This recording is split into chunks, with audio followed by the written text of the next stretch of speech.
So hello students. So আজি আমি start কৰিম CEE 2021 solve paper part 3. ইয়াৰ আগতে আমি মই দুটা ভিডিও বনাইছো CEE ওপৰত. So আজিও তোমালোকৰ সেটছৰ ওপৰত ভিডিও নাহিলে.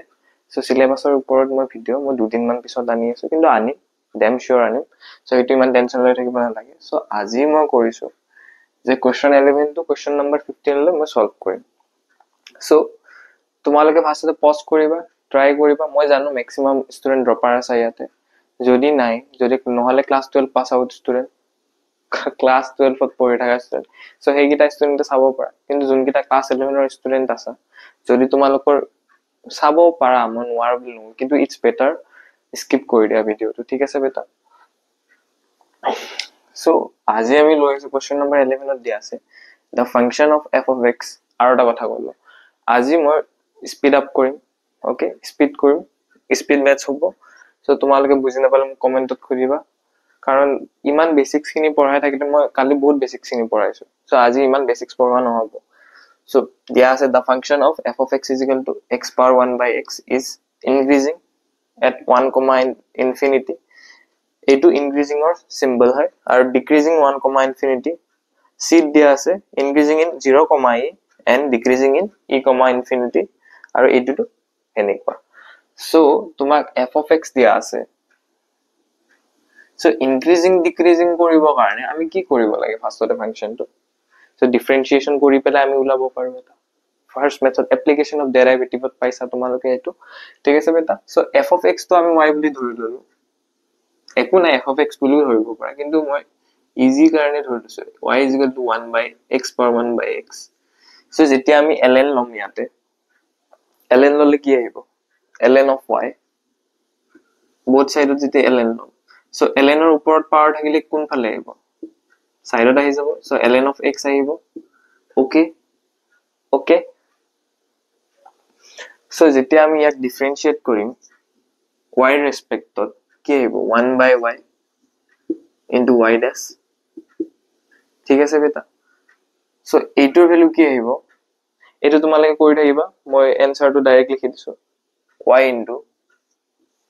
1 minus x upon y x square কেনেকে আহিলে এটো তুমি u ধৰি লোৱা এটো তুমি v ধৰি লোৱা u into v ফৰ্মত লিখা ওকে ঠিক আছে u into v ফৰ্মত লিখিলে তোমালোকে এটো পাবা ঠিক আছে বেটা so 1 by y so y ডেছৰ ভ্যালু আমি কি লিখিব পাৰো y ডেছৰ ভ্যালু y টো হেফালে মাল্টিপ্লাই কৰি দিলে কি আহিব তোমাৰ y square 1 minus x x square আহিব ঠিক আছে ইয়ালৈ ক্লিয়াৰ হৈছে সো এতিয়া আমি যেতে y এৰ ভ্যালু পুট কৰিম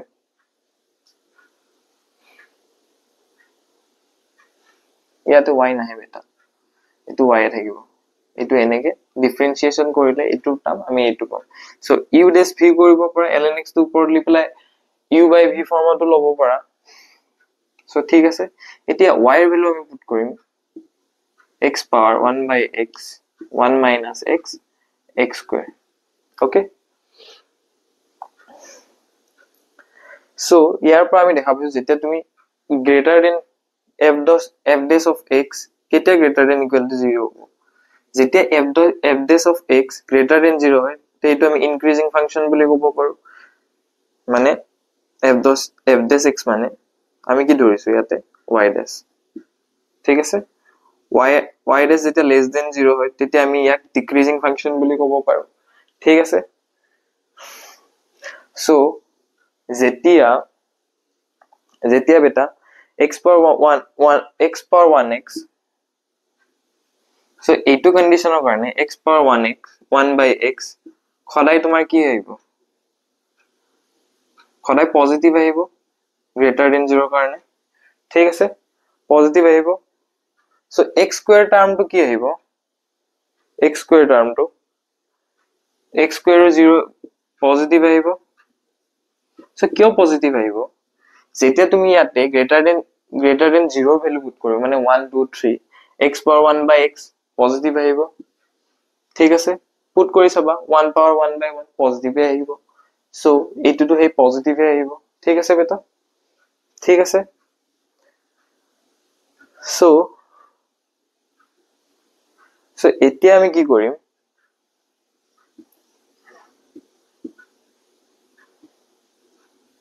এতিয়া আমাক কোনটো টাৰ্মৰ কাৰণে লাগে এইটো টাৰ্ম এইকেইটা তো পজিটিভে হ'ব সো 1 মাইনাস এইটো কন্ডিশনৰ কাৰণে আমি কৰিম 1 minus ln of x so এটা টাৰ্ম চালে হ'ব ন এইটো কাৰণে greater than 0 so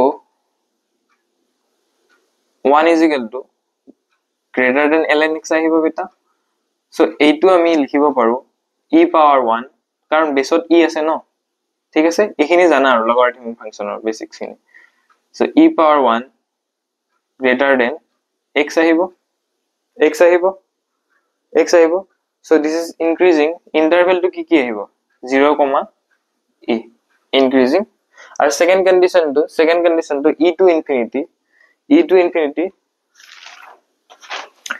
e to infinity যেতিয়া আমি 1 minus ln x less than equal to 0 কৰিম so itu decreasing function কাৰণে same আহিব খালি symbol to change হৈ যাব so e to infinity e decreasing হ'ব okay so option c is correct ঠিক আছে বেটা so interval কিটা ভালকে চাবা so beta এইটো question try কৰা তোমালোকে আমাক find out কৰিব দিছে maximum area enclosed by a wire by length 20 cm by bending into a form of sector is মানে basically আমাৰ maximum area to ওলাব দিছে so হেতু diagram to এইটো হল ঠিক আছে so r দিয়া আছে আমাক না r দিয়া লে r to ওলাব লাগে তাৰ পৰা আমাৰ maximum area ওলাব লাগে so l দিয়া আছে length of arc আমাক 20 cm দিয়া আছে so তোমালোকে এইটো question solve কৰিবৰ কাৰণে এইটা ফৰ্মুলা জানিব লাগিব perimeter মানে কি perimeter formula কি হয় twice r plus l so area formula কি half into l into r so এনেকে area আমি find out কৰিব পাৰো so perimeter আমাক দিয়া আছে perimeter 20 cm দিয়া আছে বেটা okay perimeter 20 cm দিয়া আছে so ইয়াৰ পৰা আমি কি find out কৰিম l ৰ value to find out কৰিম যাতে আমি area l ৰ value to put কৰি পৰা r ফৰ্মত আনিব পাৰো ঠিক আছে বেটা বা নহলে তোমালকে r form to r to লৈ পেলাই l to হেফালে কৰি দিব পাৰা তোমাৰ ইচ্ছা তুমি যোনটো কৰা so twice of r তো কিমান আহিব ইয়াতে 20 minus twice ঠিক আছে বেটা so এতিয়া আমি area put কৰিম এইটো value তো half into 20 minus 2r into r ঠিক আছে so এইটো কৰিলে এইটো সলভ কৰিলে কিমান আহিব কৰিছো 10 minus 10r minus r square so soa half edi 20 কিমান টাইম যাব 10 টাইমস যাব 2r কিমান টাইম যাব r টাইমস যাব r to multiply কৰি দিলে ইটো আহিব so এইটো আমি জানো r ফৰ্মত আছে কাৰণে area to f of r function of r বুলি লিখি ললো আমি so এতিয়া function আমি ডেৰিভেটিভ লাও is equal to 0 ঠিক আছে so ডেৰিভেটিভ কি উলাইছো যেতিয়া আমাক maximum area find out কৰিব দিয়ে তেতিয়া আমি is equal to 0 ধৰিলো যাতে r ৰ ভ্যালু এটা পাও ঠিক আছে বেটা f dash of r so এটু ডেরিভেটিভ কৰিলে ডেৰিভেশন কৰিলে কি হ'ব 10 minus twice of r is equal to 0 okay 10 is equal to 2r আহিব r ৰ ভ্যালু কি আহিব 5 আহিব r ৰ ভ্যালু 5 আহিব বেটা ঠিক আছে so আমি আকো ডেৰিভেটিভ উলাম এইটোৰ f dash of r উলালে ইয়াৰ কিমান আহিব আগতে 0 পুট কৰি দিলো 10 minus 2r আহিব বেটা ঠিক আছে 10 minus 2r যদি আমি f double dash of r কৰি পেলাই যদি ইটুতকে যদি গ্ৰেটাৰ ভ্যালু পাও নাপাও বাৰু যদি ইটুতকে গ্ৰেটাৰ ভ্যালু পাও তো হেতুটো ম্যাক্সিমাম ফাংশন হ'ব ন ম্যাক্সিমাম ভ্যালু হ'ব ঠিক আছে so f double dash r আমি 0 পুট কৰিম f double dash r কৰিলে আমাৰ কিমান আহিব answer minus 2 r is equal to 0 আহিব okay 10 minus -2 আহিব এটো which is less than 0 aerial negative এটা আহিব পাৰে নেকি নোৱাৰে সো এইটো কন্ডিশন স্যাটিসফাই নকৰে সো ম্যাক্সিমাম এৰিয়া কেতিয়া আহিব যেতিয়া r = 5 পুট কৰিম কোড পুট কৰিম ইয়াতে পুট কৰিম 10r সো কিমান আহিব 10 * 5 * 5 minus 5 square যেটা কৰিম 50 minus 25 কিমান আহিব 25 cm square so area পাই গলো আমি 25 cm per square option A is correct ঠিক আছে বেটা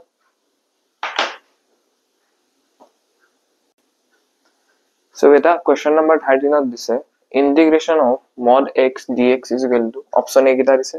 so কোনটো হ'ব so modulus of x মই এটা লাইনতে এই কোৱেশ্চনৰ আনসাৰ কৰি দিব পাৰো কিন্তু নকৰো বাৰু so modulus of x or condition কি আছিল plus x হ'ব যেতিয়া x greater than equal to 0 হ'ব minus of x হ'ব যেতিয়া x less than equal to 0 হ'ব ঠিক আছে so first আমি integration of x dx কৰিম so কি হ'ব x square by 2 plus c1 লিখিব পাৰো আমি so integration of minus x dx কৰিলে আমি কি লিখিব পাৰো minus x square by 2 plus c2 আৰু যেতিয়া আমি এই দুটা combine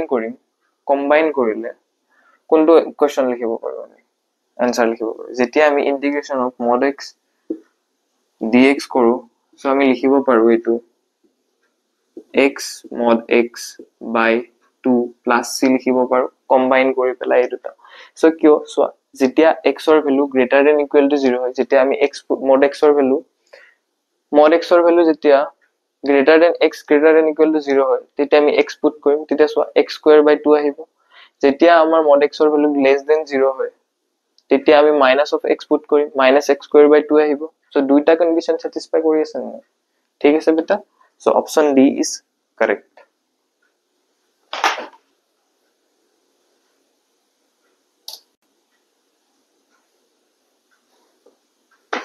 so beta education try কৰা এটো লিমিটৰ কোৱেশ্চন হয়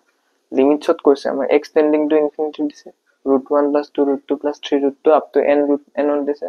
আৰু upon n power 5 by 2 দিছে so এইটো কোৱেশ্চন কেনেকৈ কৰিবা তুমি so আমি ওপৰৰ টাৰ্মটো কোনবা এটা ফৰ্মত দেখা পাইছো আমি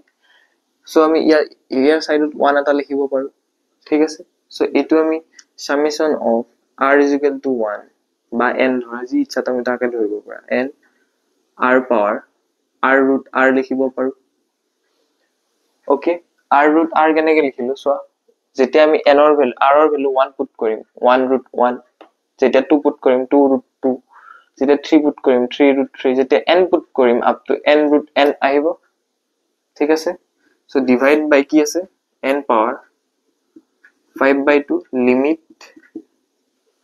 x n tending to infinity আছে আগৰ পৰা ঠিক আছে so এই টাৰ্মটো r a power mn ফৰ্মুলাত আছে so r root r টো আমি কি লিখিব পাৰো হাফ লিখিব পাৰো so 1 plus half কিমান আহিব r power 3 by 2 আহিব বেটা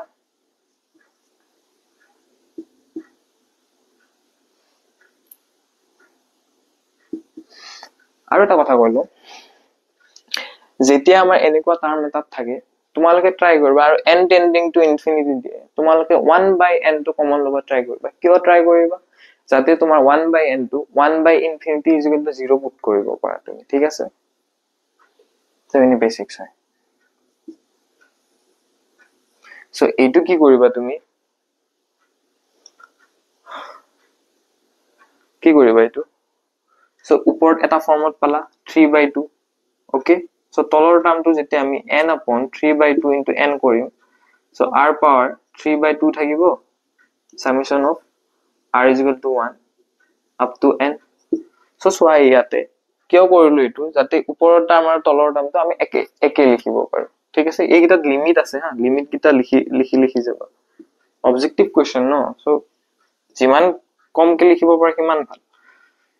so আমি এটো লিখিব পাৰো 1 by n টো কমন লৈ পেলাই summation of r is equal to 1 up to n so r by n power 3 by 2 এইখিনিলৈ clear হৈছে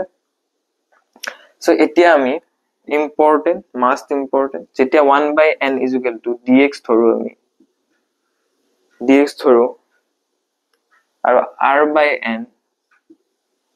is equal to x ধৰো, ওকে কিয় ধৰিছো যাতে আমি এইটো ইন্টিগ্ৰেশন ফৰ্মত লিখিব পাৰো,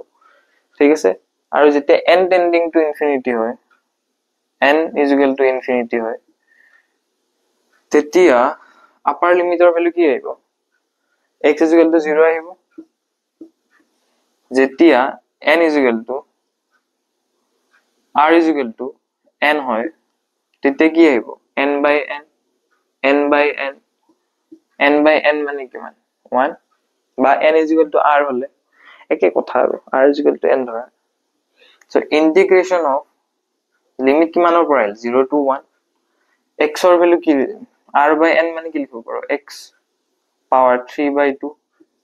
ঠিক আছে, r by n 3 by 2 লিখিছো। so 1 by n মানে আমি dx ধৰিছো, ওকে ক্লিয়াৰ। so এইটো তোমালোকে কৰিব পাৰা, তোমালোকৰ মেথডটো দেখাই দিছো মই আগতে। so x power 3 by 2 plus 1 divided by 3 by 2 plus 1, so এইটো যেতে ইন্টিগ্রেশন কৰা x power 3 by 2 plus 1, 3 by 2 plus 1 আপন তোমালোকে লিখিবা 3 by 2 plus 1, okay। so 3 by 2 plus 1 2 3 5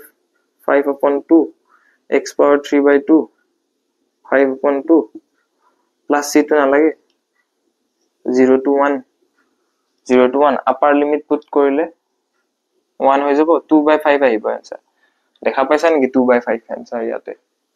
হা দেখা পাইছা। তাৰপিছত আকৌ এইটো ডিফাৰেন্সিয়েট, তো আকৌ তোমালকে এইটোৰ ভ্যালুটো দিয়া নাই, এইটো সলভ কৰিব লাগিব। So x power root x তো আমি কি লিখিব পাৰো, x power half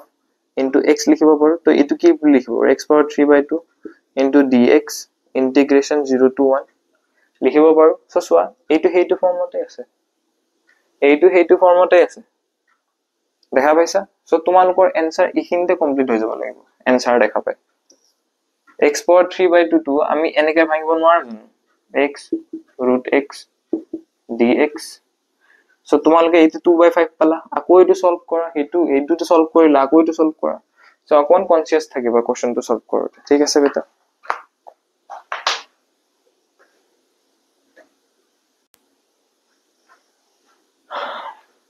So that last question try কৰা solution of এইটো উলাব দিছে। so তোমালোকে এইটো question এটা মেথডত কৰিব পাৰা, যোনটো সিম্পল মেথড হয়, তোমালোকৰ মেথড হয় মানে আমাৰে মেথড হয়।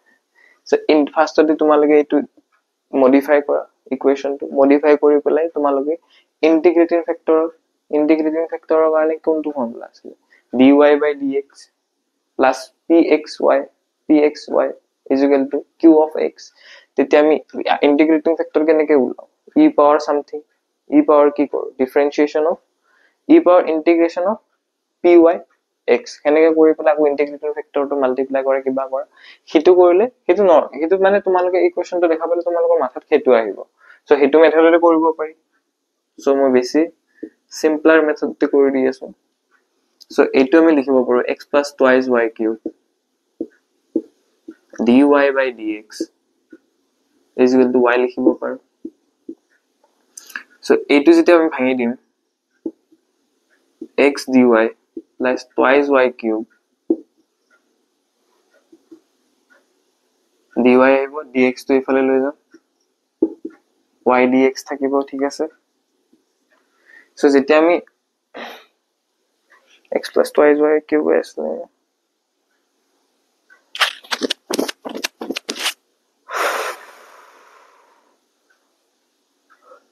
যেতিয়া আমি এইটো টার্ম এফালে লৈ যাম আমি পাম y dx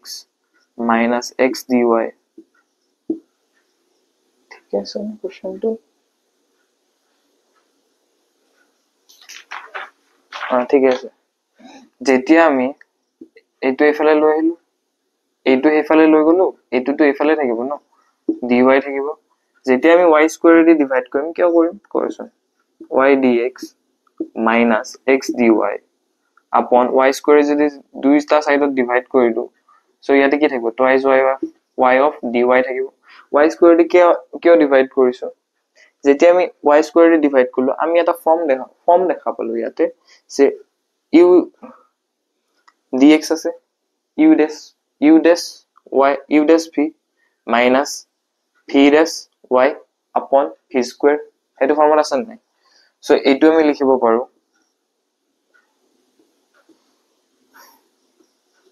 d upon y by x by y লিখিব পাৰো so এইটো তো এনেকৈ থাকিব d twice by dy so এতিয়া আমি যেতে ইন্টিগ্ৰেট কৰিম both side এফালে কি আহিব d আৰু ইন্টিগ্ৰেশন ক্যান্সেল আউট হৈ পেলে xy থাকিব x by y থাকিব so এইটো কি আহিব y square by 2 2 2 cancel যাব y square plus c থাকিব so x is equal to y cube